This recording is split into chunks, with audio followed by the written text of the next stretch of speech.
As the Republicans have ushered through a new law that would add nearly $4 trillion to the debt, Elon Musk has made no secret of his disdain for this bill. As a result, Musk started teasing this idea of funding the primary opponents of anybody who voted in favor of the bill, as well as launching a new political party called the America Party that would ostensibly draw support away from the existing parties and give folks disproportionate power, kind of like Joe Manchin and Kyrsten Sinema and Lisa Murkowski.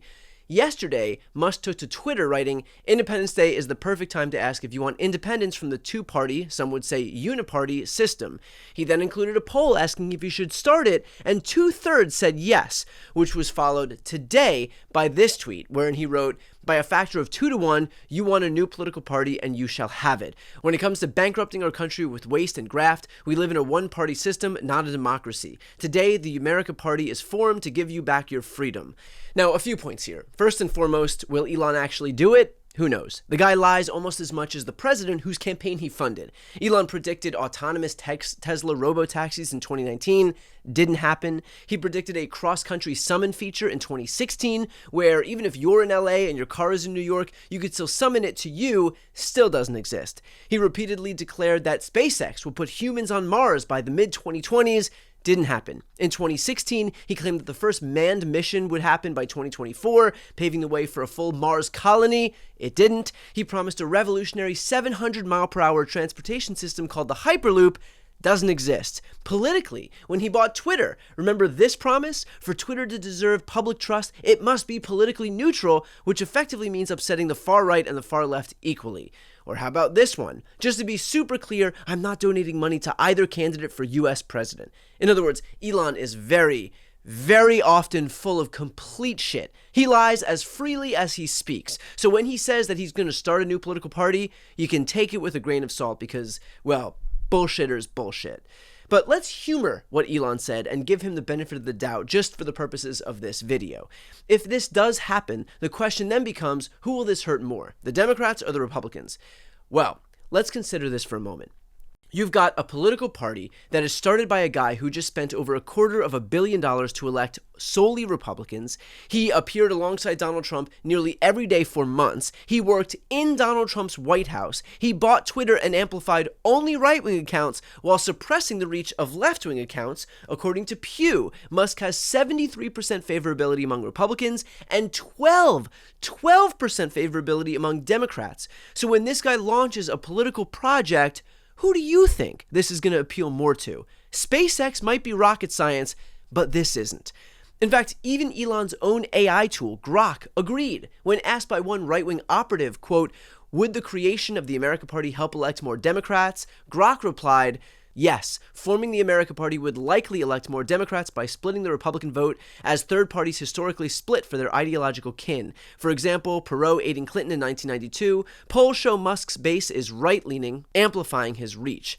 Even Trump began to lash out, recognizing the danger of what Elon was proposing, writing, "Elon Musk knew, long before he so strongly endorsed me for president, that I was strongly against the EV mandate. It is ridiculous and was always a major part of my campaign. Electric cars are fine, but not everyone should be forced to own one. Elon may get more subsidy than any other human being in history by far, and without subsidies, Elon would probably have to close up shop and head back home to South Africa. No more rocket launches, satellites, or electric car production, and our country would save a fortune. Perhaps we should have Doge take a good, hard look at this. Big money to be saved." I wonder why Donald Trump got so defensive if Elon's threats were nothing to worry about.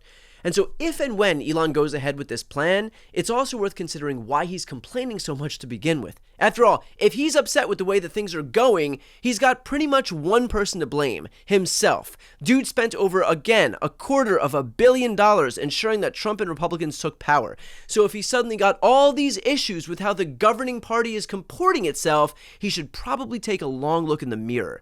I mean, it's not like this is even some surprise. Republicans have cosplayed as fiscal conservatives for years, all the while consistently blowing up the deficit to heap tax cuts onto themselves. 25% of all the current U.S. debt was accrued during the first Trump term. These people aren't fiscal conservatives any more than I'm a theocrat.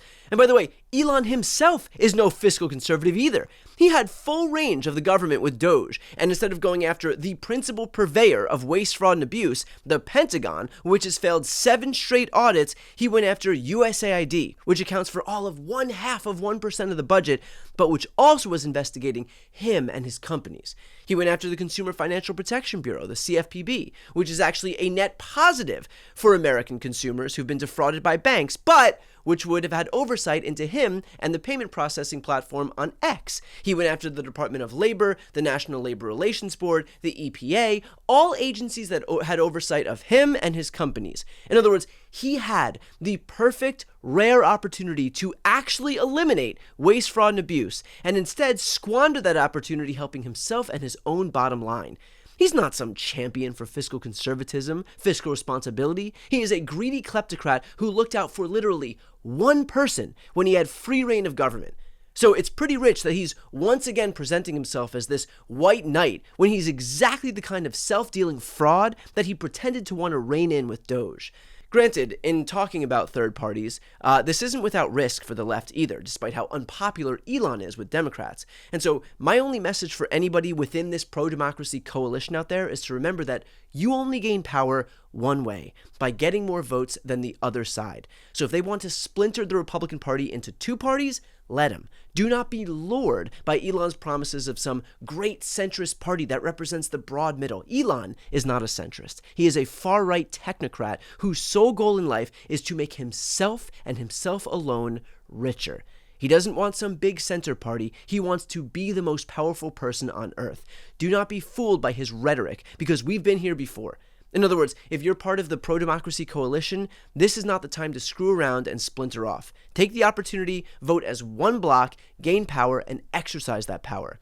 Pass laws to combat climate change for good, to protect reproductive rights for good, to expand healthcare for good, to bolster unions, to combat gun violence, and so much more.